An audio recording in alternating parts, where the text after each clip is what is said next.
प्रेमेश्वर में पहुंचने वाली हूँ अभी थोड़ी देर से।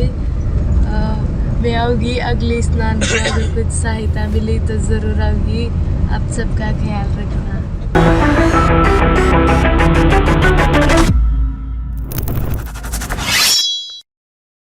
वड़क्कम। परिवार और अपनी सुरक्षा के लिए मुझे वापस इंदौर जाना पड़ रहा है. என்னுடைய குடும்பம் என்னுடைய பாதுகாப்பிற்காக நான் திரும்பி தன்னுடைய வீட்டுக்கு செல்கிறேன். மோனலிசா என்கிற இந்த பெண்ணுடைய இந்த வார்த்தைகள் தன்னுடைய சோஷியல் மீடியா பக்கத்தில், அதாவது இன்ஸ்டாகிராமில் மற்றும் எக்ஸ் பக்கத்தில் இந்த வீடியோ பதிவை வெளியிட்டிருக்கிறார். हो सकता है अगले साल शाही स्नान तक वापस मिलते हैं. प्रयागराज महाकुंभ में सभी सहयोग और प्यार के लिए दिल से धन्यवाद. முடிந்தால் அடுத்த வருடம் இதே போன்ற இன்னொரு நிகழ்வில் சந்திக்கலாம். மகாகும்ப மேளையில் நீங்க கொடுத்த அந்த அன்பு, நீங்க கொடுத்த அந்த அட்டென்ஷன் அனைத்திற்குமே நன்றி. ஆனால் இதற்கு பின்னாடி இருக்கக்கூடிய அந்த வருத்தத்தையும் நீங்க பார்க்க வேண்டும். 17 வயது மோனலிசா இந்தோர்ல இருக்கக்கூடிய ஒரு சிறிய கிராமத்திலிருந்து வரக்கூடிய இந்த பெண், மிகவும் ஏழ்மையான குடும்பத்திலிருந்து வரக்கூடிய பெண். மகாகும்ப மேளை 12 வருடத்திற்கு ஒரு முறை நடக்கும். ஆனால் இந்த முறை 140 வருடத்தில் ஒரே முறை மகா கும்ப மேளா என்று ஒரு மிகப்பெரிய ஆர்கனைசேஷன் நடந்தது. ஒரு மிகப்பெரிய திருவிழாவை ஆர்கனைஸ் செய்தார். இந்த முறை 50 கோடிக்கும் மேற்பட்ட மக்கள் இந்த இடத்திற்கு வருவதாக ஒரு தகவல் வெளிவந்தது. இந்தியா முழுவதும் இருக்கக்கூடிய பல்வேறு நபர்கள் அங்க பிசினஸ் செய்வதற்காக அல்ல அங்க இருக்கக்கூடிய அந்த தண்ணீரில் முழுகுவதற்காக பல்வேறு விஷயத்திற்கு அங்க செல்ல தொடங்கினார். இதே வழியில் மோனலிசாவுடைய குடும்பம் அவர்களும் அவர்கள் செய்யக்கூடிய சிறிய தொழிலான அந்த பாசிமணி விற்கக்கூடிய வேலையை பார்ப்பதற்கு சென்றிருக்கிறார்கள். அங்க சென்ற போது அங்க இருக்கக்கூடிய ஒரு சில நபர்கள் மோனாலிசாவின் அழகை பார்த்து அந்த பெண்ணுடன் ஒரு சில வீடியோக்களை எடுத்திருக்கிறார்கள். இந்த வீடியோ சோஷியல் மீடியாவில் வைரலானதே பிரபலமானதே மோனலிசாவிற்கு ஒரு ஆபத்தாகவும் மாறிவிட்டது. மோனலிசா எங்க போனாலும் நீங்க பார்த்து கொண்டிருக்கிறீர்கள் அவருடைய புகைப்படங்கள். அவர் எங்க போனாலும் அவர் பின்னாடியே ஆண்களுடைய ஒரு கூட்டம், பைத்தியக்காரர்கள் போன்று அந்த பெண்ணை வாழவும் விடாமல், அந்த பெண்ணை எங்கேயுமே போக விடாமல், சாப்பிட விடாமல், அந்த பெண் தன்னுடைய அடையாளத்தை மறைப்பதற்காகவே மாஸ்கை போடுவதும் அந்த முக்காட்டை இழுத்து போடுவதும், அந்த பெண்ணுடன் இருந்த குடும்பத்தினர்கள் அந்த பெண்ணை காப்பாற்றுவதே அவர்களுடைய வேலையாக மாறிவிட்டது. எந்த அளவில் இந்த பெண்ணுடைய நிலை மாறியிருந்தது என்று நீங்க பார்த்தீர்கள். அந்த பெண்ணுடைய சித்தப்பா அவர் அங்க போலீசார்களிடம் ரெக்வெஸ்ட் செய்து வந்திருக்கிறார். அதாவது காலையில் எழுந்த உடனே எங்களுடைய டென்ட்டுக்கு வெளியில ஆயிரக்கணக்கான நபர்களுடைய கூட்டம் இருக்கிறது. என்னுடைய குழந்தையை எப்படி என்னால் காப்பாற்ற முடிவது என்றே எனக்கு புரியவில்லை. அட்லீஸ்ட் எங்களுக்கு பாதுகாப்பை வழங்குங்கள். இந்த இடத்துல இருந்து ரயில்வே ஸ்டேஷன் போவது எப்படி என்னுடைய குழந்தையை தன்னுடைய வீட்டுக்கு அனுப்ப போகிறேன் என்றே எனக்கு தெரியவில்லை. அந்த அளவில் இந்த பெண்ணுடன் இந்த கொடூரம் நடந்திருக்கிறது. மோனலிசா என்ன பேசினார் அதை ஒரு முறை பார்த்து விடுங்கள். அதற்கு பின்பு இந்த செய்திக்கு பின்னாடி இருக்கக்கூடிய இன்னும் ஒரு சில விஷயங்களை நான் எடுத்து காட்டுகிறேன். हाय गाइस, मैं प्रेमेश्वर में पहुंचने वाली हूँ अभी थोड़ी देर से। मैं आऊँगी अगले स्नान को, अगर कुछ सहायता मिली तो ज़रूर आऊँगी। आप सबका ख्याल रखना. மோனலிசாவுடைய இன்னொரு வீடியோவை நான் உங்களுக்கு எடுத்து காட்டுகிறேன், பாருங்கள். அந்த பெண்ணுடைய துயரத்தை பாருங்கள். எப்படி சுத்தி வளைத்து அந்த பெண்ணுடன் ஒரு புகைப்படத்திற்கோ அல்ல அந்த பெண்ணை தொடுவதற்கோ முயற்சித்திருக்கிறார்கள். ஒட்டுமொத்த குடும்பமே அவரை காப்பாற்றுவதற்கு அந்த முக்காடையெல்லாம் போட்டு அந்த போர்வையெல்லாம் போர்த்தி இப்படி காப்பாற்ற பார்த்திருக்கிறார்கள். இந்த ஒட்டுமொத்த விஷயத்திற்கான இன்னொரு பக்கத்தையும் நீங்க பார்க்க வேண்டும். ஃபேம் எப்படி டேஞ்சரஸாக மாறியுள்ளது என்று. அதாவது சிம்பத்தி, நேற்றும் ஒரு வீடியோ காணொலியில் இந்த சிம்பத்தியை பற்றி பேசினேன். அதாவது அனுதாபம் என்கிற வார்த்தை, ஒரு ஏழ்மையான பெண்மணி இவ்வளவு அழகாக இருக்கிறாளே, அது ஒரு அனுதாபம். அவரை பேட்டி எடுத்த பல்வேறு நபர்கள், ஒரு பேட்டியில் நான் பார்க்கிறேன் அவர் கேக் கட் செய்து கொண்டிருக்கிறார். இன்னொரு பேட்டியில் ஒரு பத்திரிகையாளர் அவரிடம் கேட்டபோது படித்திருக்கிறீர்களா? இல்லை, நான் ஒரு நாள் கூட பள்ளிக்கூடத்தை பார்க்கவில்லை. நாங்க அகதிகள் போன்று இங்க கிராமங்களாக நகரங்களாக தன்னுடைய வயிற்றுப் பொழப்புக்காக இந்த பாசிமணியை வித்து வருகிறோம். இதுதான் எங்களுடைய தொழில். என்னுடைய தம்பிகள் படிப்பதற்காக நான் என்னுடைய வாழ்க்கையை சாக்ரிஃபைஸ் செய்தேன். இந்த கும்பமேளையில் ஒரு 4 காசு நாங்கள் அதிகமாக பார்த்து விடுவோமா என்கிற அந்த ஆசையில் தான் இங்க வந்தோம். ஆனால் எனக்கு ஏற்பட்ட இந்த நிலையில் என்னாலையும் எந்த பாசிமணியும் விற்க முடியவில்லை. என்னுடைய தங்கை, என்னுடைய அம்மா, என்னுடைய மற்ற சொந்தக்காரர்கள் யாராலையுமே எந்த விதமான பிசினஸும் பார்க்க முடியும். சிம்பத்தி என்று நீங்க பார்த்தீர்கள்னா, இதே கும்பமேளையில் ஹர்ஷா என்கிற இன்னொரு அழகான பெண்மணி, அந்த பெண் ஒரு மாடல். அந்த பெண் இந்த கும்பமேளையில் ஒரு காவி உடை அணிந்து வரும்போது அந்த பெண்ணை வைரலாக்கி விட்டார். அந்த பெண், நான் எந்த விதமான சாதுவியும் கிடையாது, நான் ஒரு வேடம் கட்டிதான் இங்க வந்திருக்கிறேன், நான் எந்த விதமான தீட்சையும் வாங்கவில்லை என்று கூறினால் கூட அவர் பின்னும் இதே போன்ற ஒரு கூட்டம் இருந்தது. அவரும் இந்த கும்பமேளையை விட்டு வெளியேறினார். ஐஐடி ஒரு கிராஜுவேட், ஐஐடியன், அவர் சாதுவாக மாறிவிட்டார் என்று அவர் பின்னாடி ஒரு கூட்டம் கிளம்பி. இன்னொரு பக்கம் காட்டேவாலே பாபா என்ற இன்னொரு நபர், அவருக்கு பின்னாடி ஒரு கூட்டம் அவரை ஹெராஸ் செய்தது, அவருடன் தவறாக நடந்து கொண்டது. இது எல்லாமே அங்க நடக்கக்கூடிய விஷயம். அதாவது ஃபேம் எவ்வளோ டேஞ்சரஸாக இருக்கிறது என்று இந்த ஸ்டோரியில் நீங்க பார்க்க போறீர்கள். வமிகா கபி ஒரு மிகவும் அழகான ஒரு ஆக்ட்ரஸ். நீங்க அந்த படங்களை பார்க்கலாம்.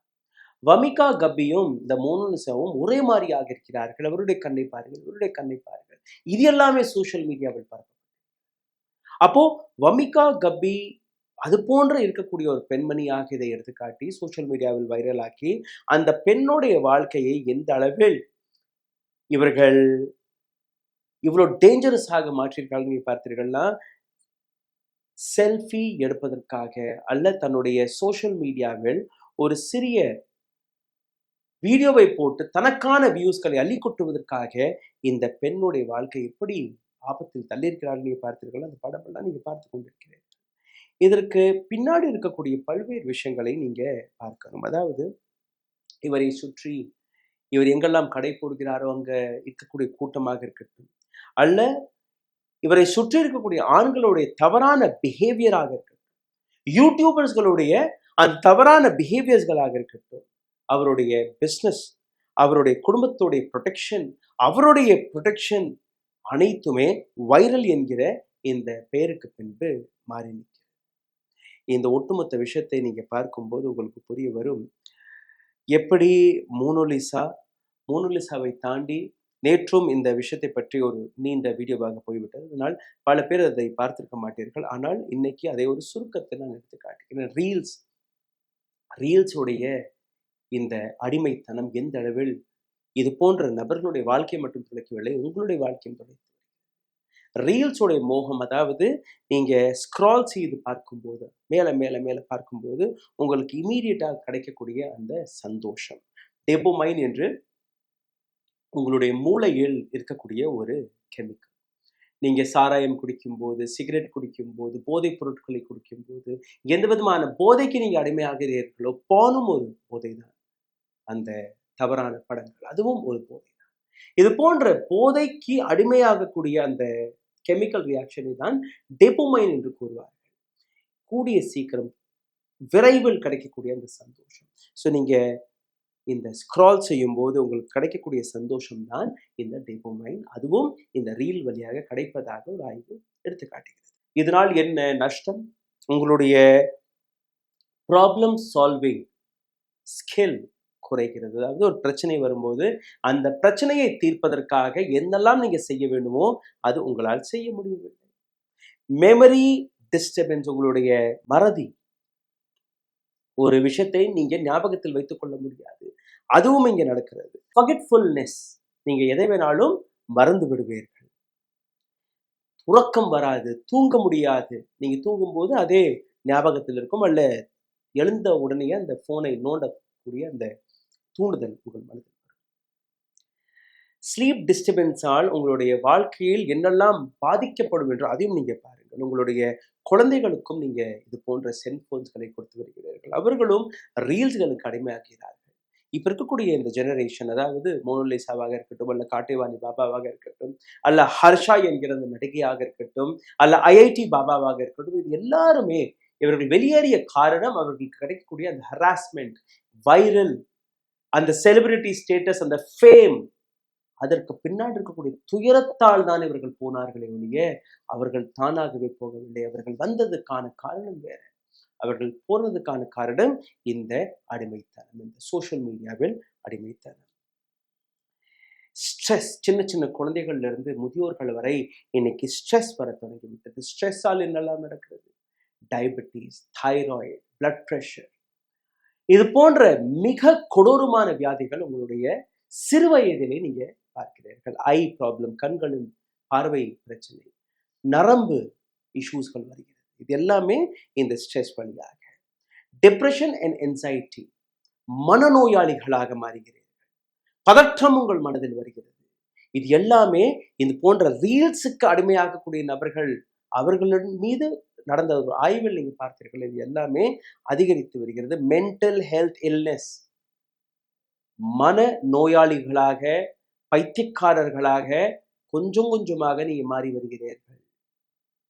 செல்போனுக்கு முன்பு நீங்க பாருங்கள் எந்த அளவில் ஒரு குடும்பத்தோடைய அந்த கனெக்ஷன் இருக்கும். திருமணங்கள்லாம் போனோம்னா சொந்தக்காரர்களுடன் நீங்க கதை பேசுவது, அங்க இருக்கக்கூடிய பணிகளை எடுத்து பார்ப்பது, நீங்க எவ்வளவு ஆக்டிவாக இருந்திருப்பீர்கள் பாருங்கள். உங்களுக்கு ரத்த சோகையாக இருக்கட்டும், அல்ல இது போன்ற வியாதிகள், ஹார்ட் இஷ்யூஸ்களாக இருக்கட்டும், பிளட் பிரஷர்களாக இருக்கட்டும், இது எல்லாமே உங்களுக்கு எங்கேயுமே கேட்டிருக்க கூட மாட்டீர்கள். இப்போ சின்ன சின்ன குழந்தைகள், இப்ப சமீபத்தில் ஒரு வீடியோ வெளியானது, குஜராத்ல இருந்து வெளிவந்த அந்த வீடியோ, பள்ளிக்கு சென்ற ஒரு குழந்தை, 8 வயது குழந்தை, ஹார்ட் அட்டாக் வந்து அங்கேயே சுருண்டு விழுகிறார்.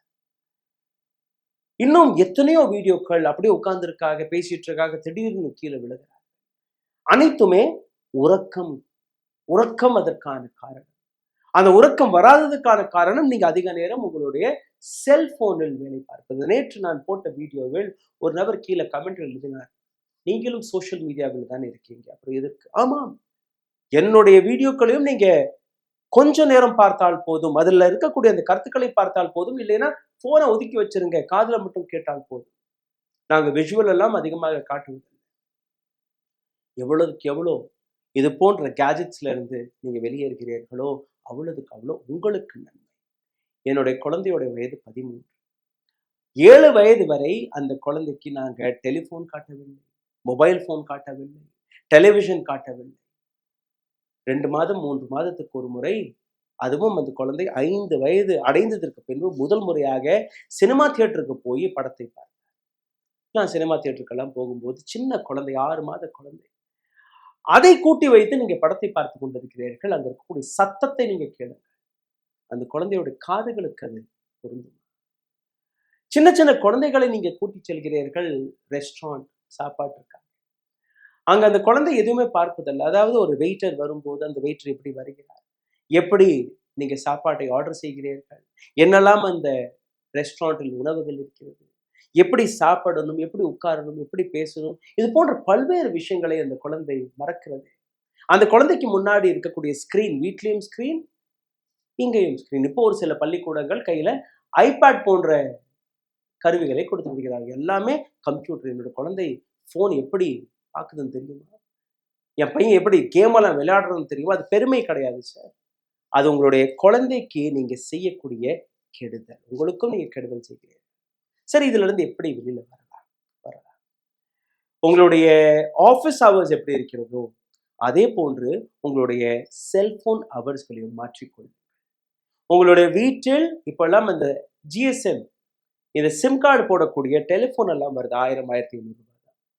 அது போன்ற ஒரு செல்போன் இல்லாத ஒரு கருவி, அதாவது எந்த விதமான ஸ்கிரீனும் இல்லாத ஒரு கருவி, இல்லைன்னா இந்த மாதிரி ஒரு நான் பயன்படுத்தக்கூடிய இந்த ஃபோன், என் கையில ஐபோனும் இருக்கு, இதை வந்து நான் ஓரம் கட்டிடுவேன், இதை வானாலே ஓரம் கட்டிடுவேன். இந்த ஃபோன் தான் என்கிட்ட எப்பவுமே.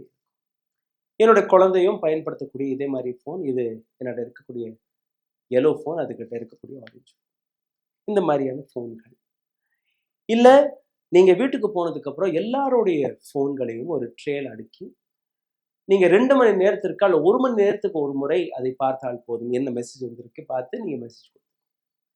ஒவ்வொரு முறையும் அந்த நோட்டிபிகேஷனை ஆஃப் செய்து வையுங்கள். ஏன்னா ஒவ்வொரு வாட்டியும் அந்த நோட்டிபிகேஷன் வரும்போது டப்புன்னு உங்களுடைய பார்வையில் இருக்கும்.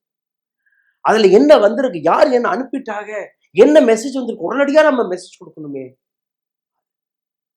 டிஸ்ட்ராக்ஷன்.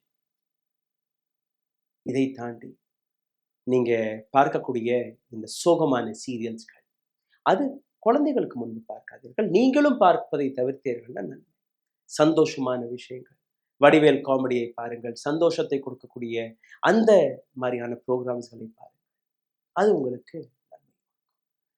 நீங்க எவ்வளவுக்கு எவ்வளோ டெலிவிஷன் ஸ்கிரீன்ல இருந்து, மொபைல் ஸ்கிரீன்ல இருந்து தன்னை ஒதுக்கிக் கொள்கிறீர்களோ அவ்வளவுக்கு அவ்வளோ உங்களுடைய வாழ்க்கையில் இருக்கக்கூடிய பல வியாதிகளை உங்களால் தவிர்க்க முடியும். மோனுலிசா போன்ற பெண்கள், அல்ல ஹர்ஷா போன்ற பெண்கள், அல்ல காட்டேவாலே பாபா போன்ற நபர்கள், இவர்கள் எப்பவுமே வைரல் ஆவதற்கு எங்கேயுமே ஆசைப்படவில்லை. நீங்களே வைரலாக்கி, நீங்களே அவர்களுடைய ரீல்ஸ்களை போட்டு, நீங்களே அவர்களுடைய வாழ்க்கையை நரகமாக்கி விட்டீர்கள். இந்த வீடியோவை தயவு செய்து பகிருங்கள். இதில் நான் ஒரு வைரல் ஆகக்கூடிய பெண்ணை பற்றி மட்டும் பேசவில்லை. உங்கள் வீட்டில் இருக்கக்கூடிய சின்ன சின்ன குழந்தைகள் யார் இது போன்ற கேஜெட்ஸ்களுக்கு அடிமையாகி வருகிறார்களோ அவர்களை பற்றி பேசி புத்தகங்களை கொடுங்கள், படிக்கட்டும். எவ்வளவுக்கு எவ்வளோ அவர்கள் படிக்கிறார்களோ அவ்வளவுக்கு அவ்வளோ அவர்களுக்கு அந்த கான்சன்ட்ரேஷன் லெவல், அவர்கள் என்ன சாப்பிட்றார்களோ அவர்களுக்கு அந்த உணவை பற்றி தெரியும்.